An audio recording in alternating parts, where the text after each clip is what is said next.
అందరికీ నమస్కారం అండి. వెల్కమ్ బ్యాక్ టు చిట్టి తంత్ర తెలుగు. నా పేరు రమ్య.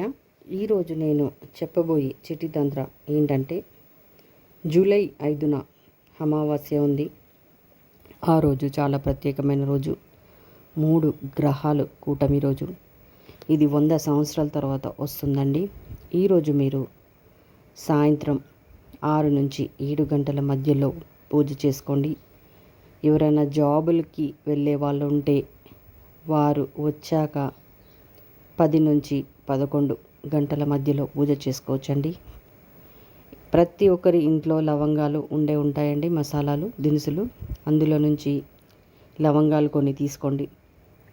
108 మీ ఇష్టం అండి. మీరు ఎన్ని మాలలు కట్టగలిగితే అలా కట్టండి. అమ్మవారికి 108 లవంగాలు మాలలు కట్టండి.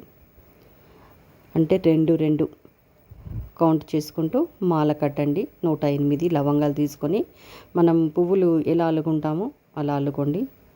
మీకు ఈ స్క్రీన్ పైన లాస్ట్కి కనిపిస్తుందండి, చూడండి.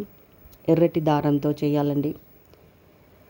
చేసిన తర్వాత అమ్మవారికి చక్కగా అలంకరించుకొని మీకు తోచిన నైవేద్యం అమ్మవారికి పెట్టుకొని ఓం శ్లీం మహాలక్ష్మియే నమః అని ఒక 108 సార్లు అనుకొని అమ్మవారి మెడలో ఆ లవంగాల మాల వేయండి. దీపాలు మంచిగా ముట్టించుకోండి. అమ్మవారికి దీపాలంటే చాలా ఇష్టము. అమావాస్య పూట కనిపించే దీపాలంటే ఇంకా చాలా ఇష్టమండి. ఆ రోజు మీ కోరిక ఎలాంటిదైనా నెరవేరుతుందండి. తప్పకుండా నమ్మకంతో చేసుకోండి. వీలైతే మీకు అమ్మవారికి ఎర్రటి పుష్పాలన్నా ఇష్టమండి. అమావాస్య రోజు ఎర్రటి పువ్వులు కూడా ఇష్టము. దీపాలు కూడా ఇష్టము అమ్మవారికి. చక్కగా దీపారాధన చేసుకోండి. మీ మనసులో కోరికను ముందుగా సంకల్పం చెప్పుకొని అమ్మవారికి ఆ తరువాత ఆ 108 అల్లిన మాలలు 2 లవంగాలుగా పెట్టి అల్లాలండి. చూపిస్తాండి మీకు, లాస్ట్లో కన్ఫ్యూజ్ కావద్దు. ఆ మాల అమ్మవారి మెడలో వేయండి. తెల్లవారాక ఆ లవంగాలన్నీ మళ్ళీ విప్పేసుకోండి. మీ దగ్గర పెట్టుకోండి.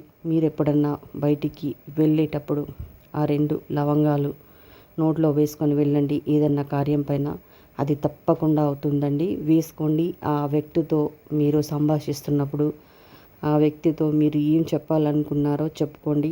ఆ తర్వాత వారు మీకు తెలియకుండానే మీ మాట వినేస్తారు. ఇది బిజినెస్లో చక్కటి ఉపాయం. కొంతమంది వ్యక్తులతో మనం మంచి చెప్పాలనుకుంటాం కానీ వాళ్ళు వినరు.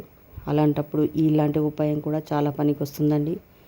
ఆ లవంగాలు వేసుకుంటే మీతో ఎవరైనా గొడవ పడుతున్నా కానీ గొడవకు రారండి, శాంతించిపోతారు. మీరు చెప్పినట్లే వింటారు. అమావాస్య రోజు తప్పకుండా చేసుకోండి ఈ తంత్రం.